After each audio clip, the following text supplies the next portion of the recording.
Sean, woke up this morning, got a notification from some people out there that had some positive commentary that they left behind, to put it sarcastically. I just want to say out there that I used to tell my son, I still tell my son all the time, if you want to talk like a man, you must be prepared to be treated like a man. So, in the words of Guns N' Roses, to all of the folks out there that have nice things to say, get in the ring. If you have the courage, come on the show, put your picks out there for 10 days, 2 weeks. Let's see how you do if you're so great at making picks. I certainly would welcome the challenge. You know why? I stack up. I have a profitable ROI. Do you? Get in the ring. I'll leave it at that. Hey, Drew, how are you? Good to see you again, my friend. Yes, you should have taken the White Sox day. You had them, and they absolutely whooped some rear end. Maybe they can do the same for you today. Sean, you had a pick that you put out there this morning on the Twitter, right? Yeah, Freddie Peralta over 7.5 strikeouts. Actually, I first looked at it and went, oh, man, it's a 7-inning game. That's a high number. Then I researched, and he's been dominating the Cubs this year, 3 out of 4 over that amount and 1 right at that amount. And most pitchers don't go past 7 innings anyway. So, he's through 6 now, so he'll probably go the full game. How many does he have? He's over the 7. He was at 8. He's at 8. So collecting the W to start the day. So that's one of the reasons why you want to make sure that you follow us on Twitter at Moneyline Madmen or on Facebook at Money. Try that again. Moneyline Madmen. Too many M's for me. The alliterations are driving me nuts. Or you can hit the subscribe button, as some of you have on YouTube, along with the bell. We'll be back with some picks. Hopefully those kind of picks that go ahead and allow for you to took the Mariners money line. Is that today, Drew? I also, I'm an inning away from hitting my first DraftKings same game parlay. Only the second time I played the same game, Milwaukee Cubs. No runs in the first inning, tied after the second inning, and then first to 3 for Milwaukee and under 3.5 for the Cubs. So as long as the Cubs don't score 2 more runs in this last inning, I'm good. Well, let's hope they don't score 2 more runnings in this last inning. But let's go ahead and get started with our games. That's other games that people can bet on. Games that we've kind of handicapped, and hopefully we picked the right side with Sean. It's a pretty heavy schedule today. But, the nice thing about a heavy schedule is you can be picky. So I was picky today, trying to find games that I felt really good about. I feel good about my 2 games both ways, either money line or run lines. Let's see if we have any kind of agreement here. Let's get started. First game is the Los Angeles Angels, Toronto Blue Jays, game 1 of a doubleheader today. Those 7 innings affairs that I'm not a big fan of. But what about you? Well, I was a fan of the Milwaukee game and the Cubs, but this one I'm passing. I mean, Toronto should win. You could probably throw them on a parlay, but I'm not touching this one. Yeah, I looked at this game. I was thinking about it, but the Angels are okay against left-handed pitching, and Steven Matz is not as good on the road as he is at home. I found other things that I was a little bit more interested in as well. Toronto does have the power ranking advantage, of course. They're better at home than Los Angeles is on the road, and certainly they have a huge run line differential as well. But I did back off this game as well. I feel like you can't take Toronto. The number at minus 166, 167, considering the run line differential, scares me a little bit because it's almost too good to be true, like the square suckers bet, as they say, right?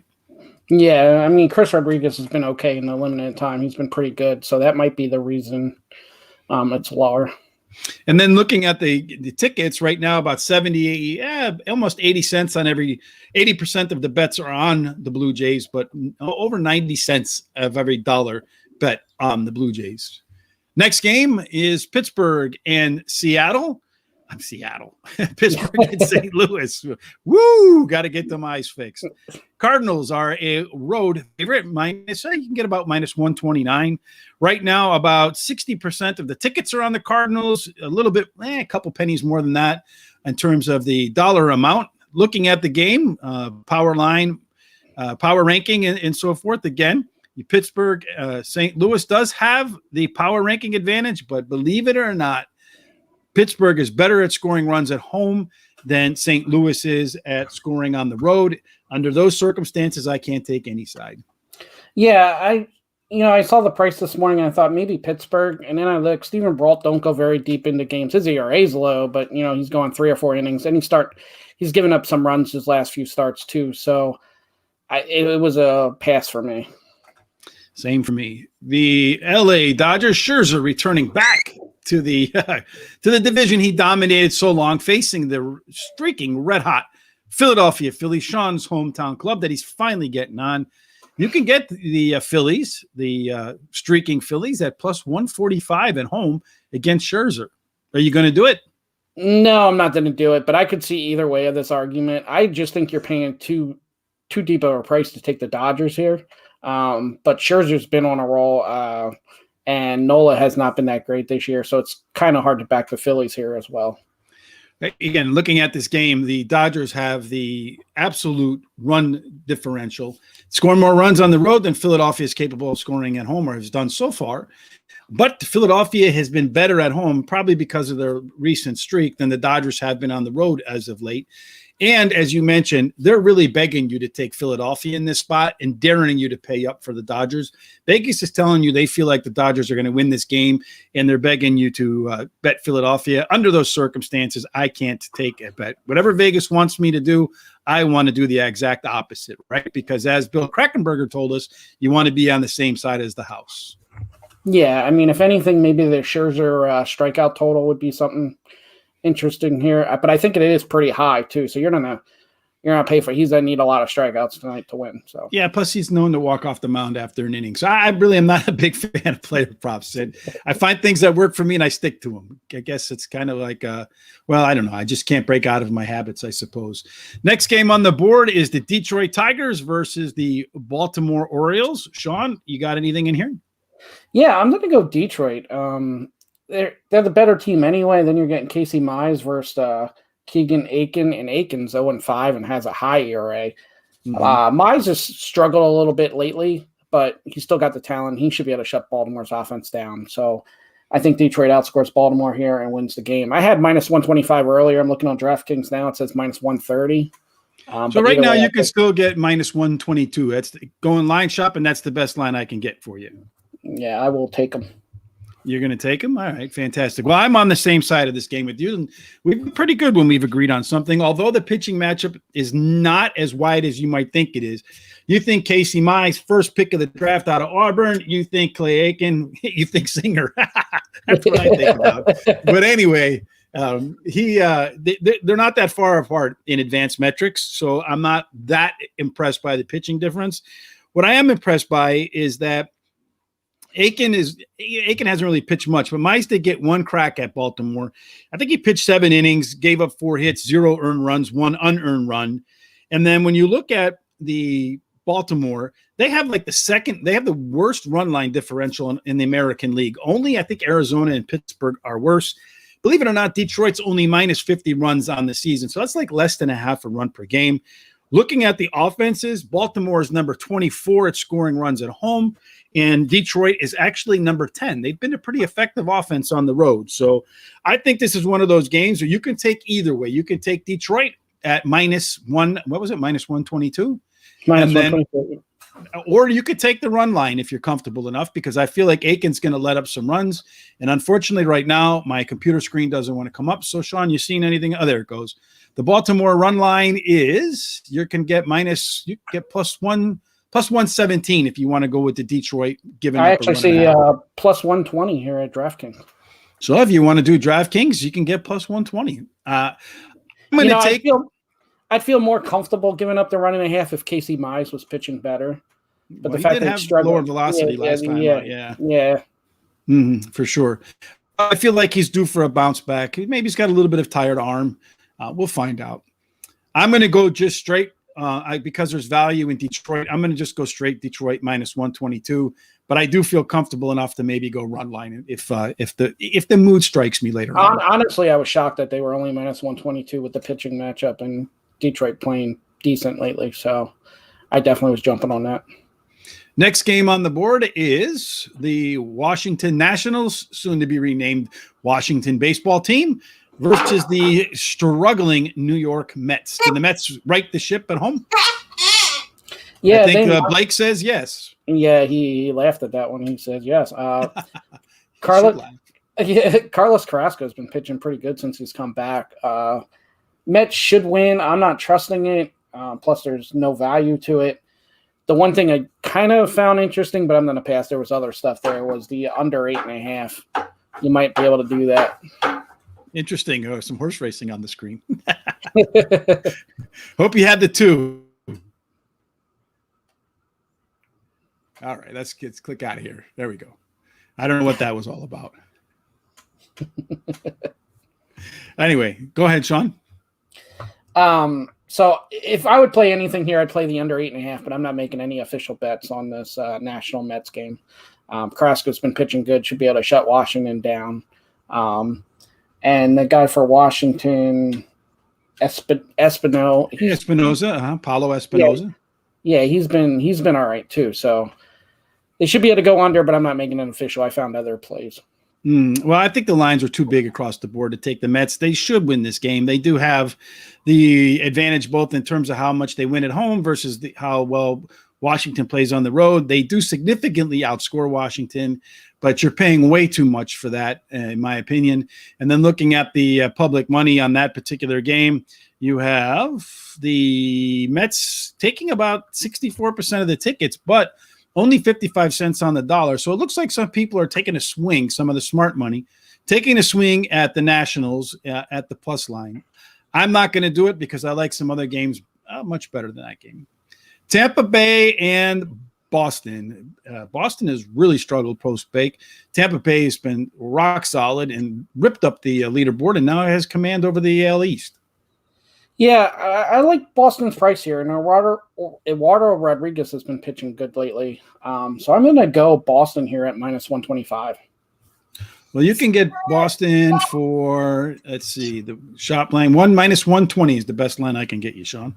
Yeah, I'll take Boston here. I think Eduardo Rodriguez on the mound, Boston at home. They're going to need to start winning some of these games if they want to win this division. I think they get some revenge for Tampa Bay tonight. Tampa does have a pretty solid record against lefties, though, so I'm a little concerned about that. So does Blake. Looking at the game, Boston right now is taking in about 57, 58% of the bets, 55% of the money. And then as far as the two teams and how they match up, Tampa actually has the power ranking advantage. They play better on the road than Boston has at home. And it's a 50-50 game in terms of run scored. For me, if it's a 50-50 game, much like that Yankees game last night, I know we missed on that game if we played it because we said that it was a 50-50 game. But the reality is last night, Kansas City was the right bet. It just didn't play out.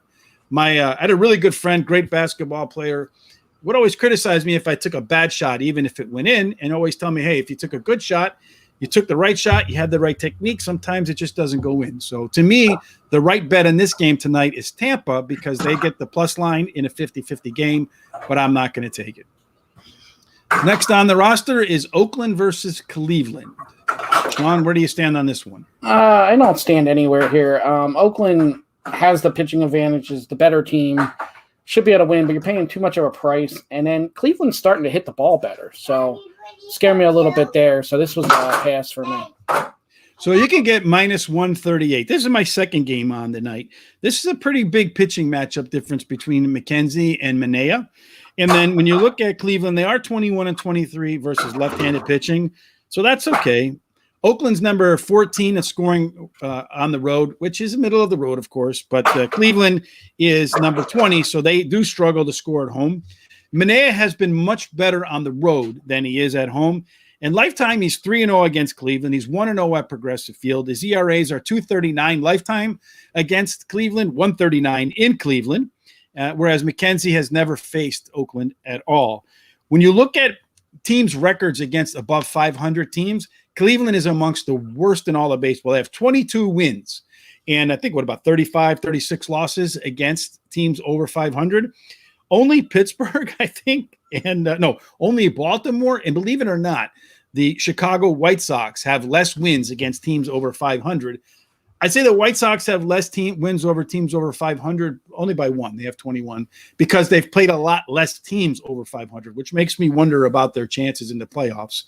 That being said, Oakland has a plus number against 500 teams. You've got a Cleveland team that can't beat 500 teams. My second bet of the night is Oakland minus 138. It's another game that I feel comfortable enough to run line, but I'm not going to because I get enough value in taking them straight up.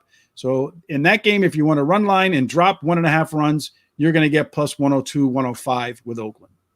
Yeah, I like those stats too with the favorite and the dog. And to give you the official, Oakland's 48-29 as the favorite, and Cleveland's 25-35, 25-34 as the underdog. All right, Cincinnati and Atlanta. I said I had 2 plays on the day, so obviously I'm done with my picks. Cincinnati is right now you're getting a plus line for them in Atlanta. Cincinnati's playing pretty good ball, hitting the ball pretty hard, but that's mostly against Pittsburgh. We're gonna have some noise in the background here. I like the over here, over 9.5. Sonny Gray's been giving up runs. Drew Smiley's been giving up runs. Cincinnati's offense has been hot, so I like the over 9.5. Over 9.5. I don't like anything in this game at all. Looking at the game, Cincinnati has the power ranking advantage. Atlanta has the ability to score a run advantage. It's a 50-50 game according to the simulations. A little bit of an advantage for Atlanta, but not minus 115, not minus 120. As far as the money is concerned, right now, the money is on, let's see, the Braves are taking in 71% of the bets and 71% of the money. So not much of a balance difference there at all. Second game of the night between Milwaukee and Chicago, Sean. This one's tough. I mean, like you always say, the first game, Milwaukee looks like they're going to win the first game. Then usually the second game, the other team wins. Plus, the Cubs do have the advantage in the pitching matchup here. Well, they flipped Alec Mills out of starting from last night to today, right? Yeah. So they split. The Brewers stuck with Peralta in the first game, and the Cubs moved Mills to the second game. So it is. I wouldn't take the Cubs at plus 115, and I find it intriguing. Milwaukee minus 135, but I found other spots. I don't like the second big game in a doubleheader either, although the money right now it's about 50-50 on which team is going to win in terms of number of tickets, but 2/3 of the money is on Milwaukee. Obviously, Milwaukee is the better team. They control the better power ranking. They have the more runs scored. Just that second half of a doubleheader in a short game, not attractive to me at all. Next up on the spot, it looks like the White Sox should be a huge favorite with Dallas Keuchel versus Jax on the mound. You look at those ERAs and you say, wow, what a pitching differential. But I am not so fast on that. Jax seems to have figured it out. I think he's let up a 1 run per game in his last 3 starts. Keuchel, as I've mentioned many times on this show, is not as good as his stats look. He's been getting hit pretty hard. I feel like this is a game that I cannot back Minnesota. I cannot back Chicago. So I just back out. Yeah, so the intriguing one here, but I'm gonna pass on it, and this will be a personal account bet. This will not be an official, is the over, because Minnesota always seems to hit the over. And like you said, Keuchel's been getting hit. And with the White Sox offense, is really clicking right now. And with Jax Griffin, I know you said he's turning it around, but I would expect the White Sox are going to score some runs tonight. You would expect. I mean, they did blow up the offense last night pretty well. Yeah. But I also feel like that Jax has been pitching better, and Keuchel's going to probably get hit hard. So I agree with you. I'm not a fan of totals. If I were to do a total, I would probably go with you on the over, but I'm not a fan of totals. Back to Kansas City and New York Yankees. Right now, the Yankees have got about 80% of the tickets, but a little bit less than that, about 2/3 of the money. So some people biting on that Kansas City Royals apple at plus 139, 140. You got a battle of lefties here. Again, New York is playing better than Kansas City, but much like last night, I see this as a 50-50 game. I've already made my 2 plays for the day, but I can't take the Yankees and I can't take Kansas City. So I'm going to take the Yankees at minus 150. They're really clicking right now. And Kansas City should have won that game last night, and the Yankees are still winning. I do like Drew's bet here. He said thinking in Kansas City, Yankees no run first inning. I like that play here. The Yankees actually, it usually takes them a little bit to get in the game, and then they put up all these runs. So first inning, you should be okay. So that's probably a good bet as well. And that's an interesting bet that they have out there. No runs. I think I saw somewhere some analysis on that where it's something like 53 or 54% of the game. Some number of games doesn't have a run in the first inning. So I'm I'm all for finding what works. I always seem to struggle when I get outside of my comfort zone. So I'll stay within my comfort zone today. Looking at the numbers again, the Yankees are the better team in terms of winning on the road than Kansas City's at home. But Kansas City, throughout the course of the year, has managed to score more runs than at home than the Yankees have on the road. I know that the Yankees are scoring a lot more of late. I do worry about maybe a little bit of a revision back to the norm, or maybe this is the new norm for the Yankees.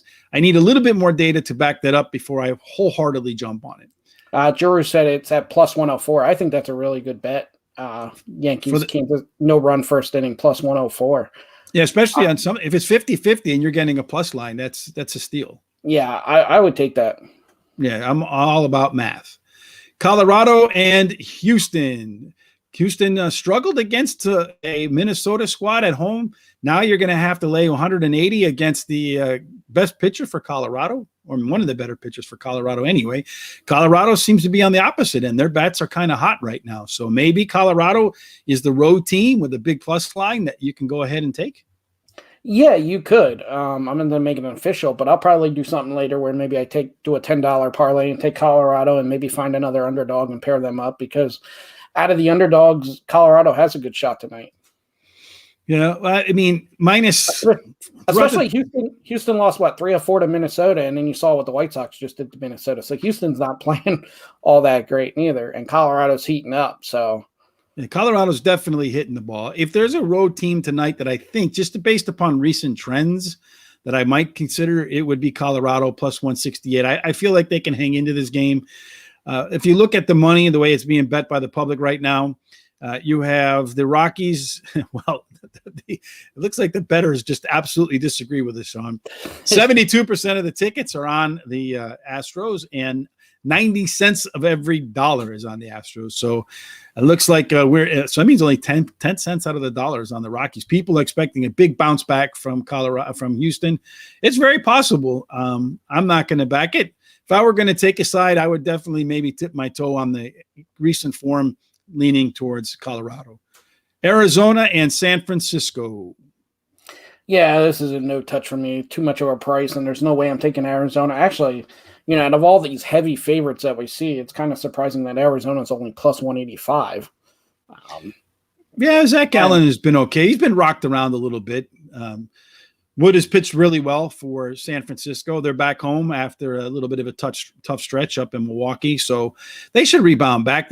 Chris Bryant getting used to his new digs, his new stadium that he calls home. So I would think that it's a pretty good bet that the Giants will win, and it looks like the public agrees. 85% of the tickets and almost 100% of the money. The Diamondbacks are collecting less than a nickel out of every dollar bet. So believe me, Vegas is hoping beyond hope that San Francisco doesn't hit in the first night and Arizona takes this game. Yeah, exactly. Yeah, and actually at minus 200 and 222, even at minus 225, you're still actually, believe it or not, you're getting value in San Francisco. But that's what I'm saying. I thought the line would be bigger on this one. So it is a little under. In my modeling, it would be a game that I would take if it were under minus 167, or 167 or under. So what it tells me is San Francisco is a potential run line target.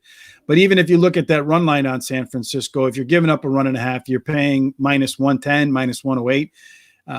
I'm not a fan of negative numbers on run lines, but if I were going to do a negative run line, San Francisco would be probably the one tonight that I would consider to do.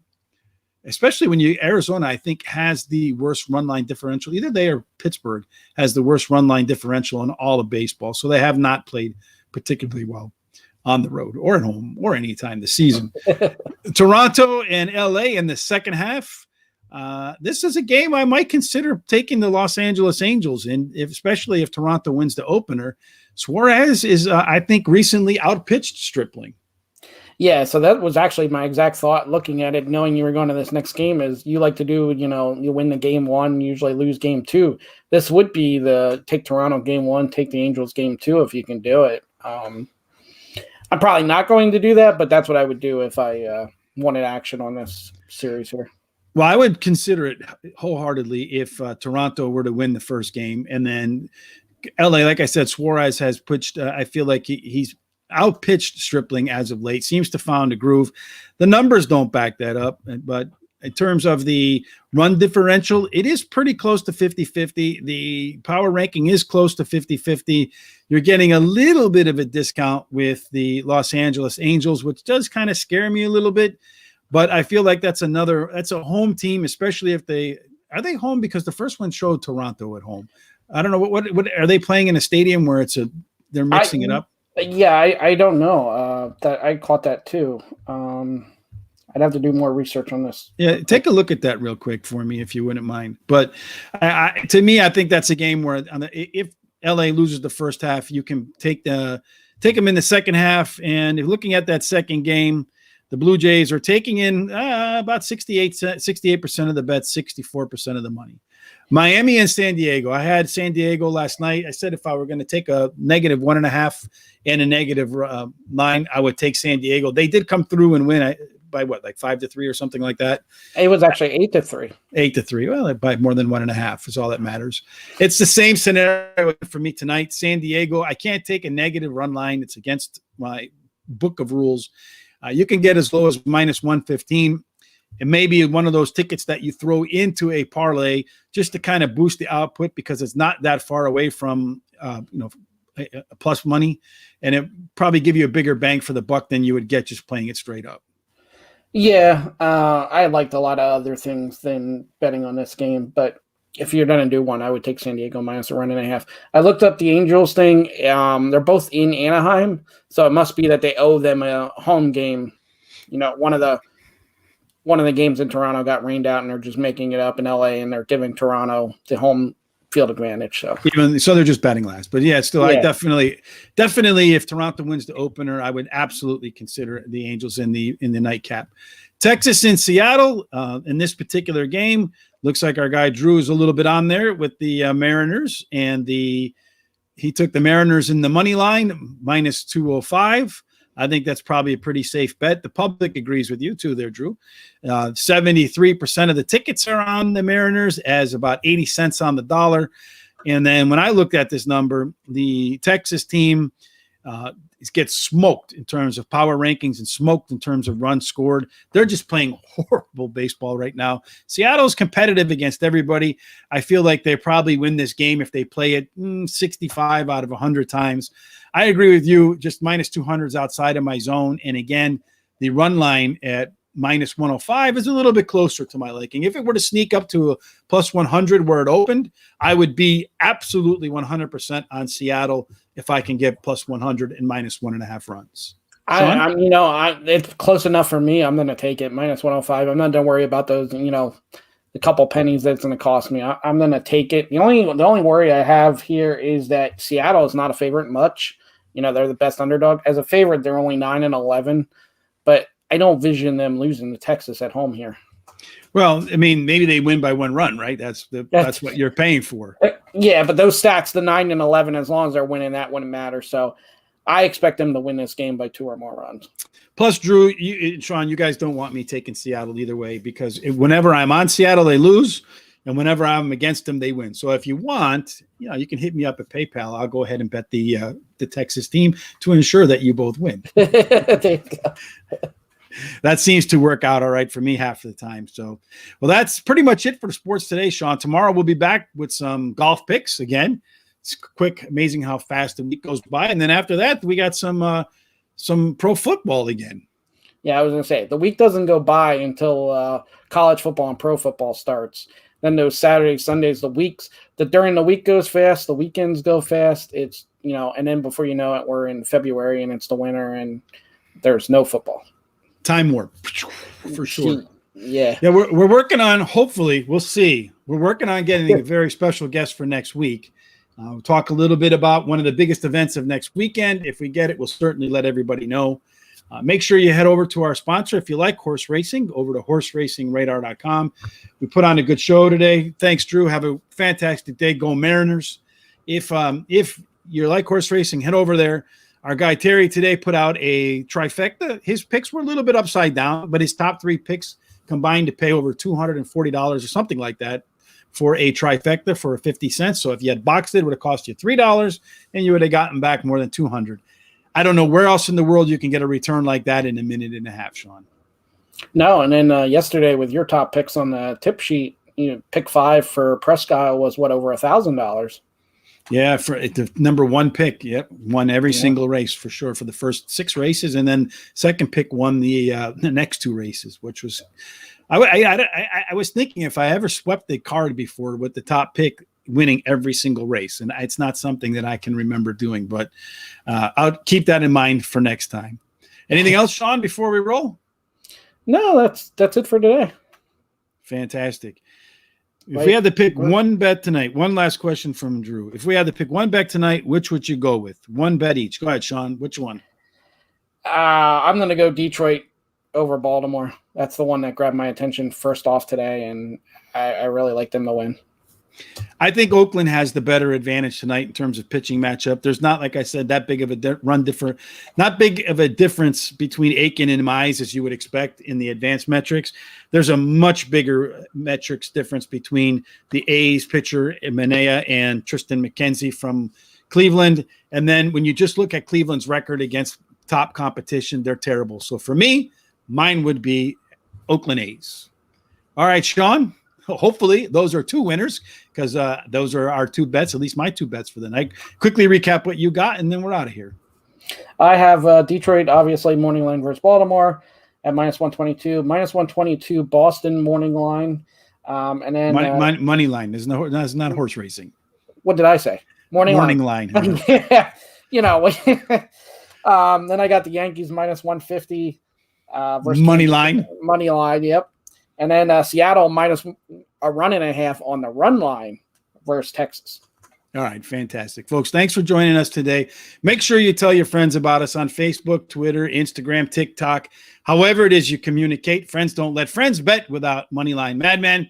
And like I said to start out the show, if you feel like you're up to the challenge and you want to get in the ring, let Sean and I know. We'll publish your picks. Hell, if you got the courage, we'll even bring you on the show. Let's see what you got if you're willing to get in the ring and if you want to talk like a man and act like a man. For 23 hours and 30 minutes when we meet again, Sean, may all of your tickets be winners.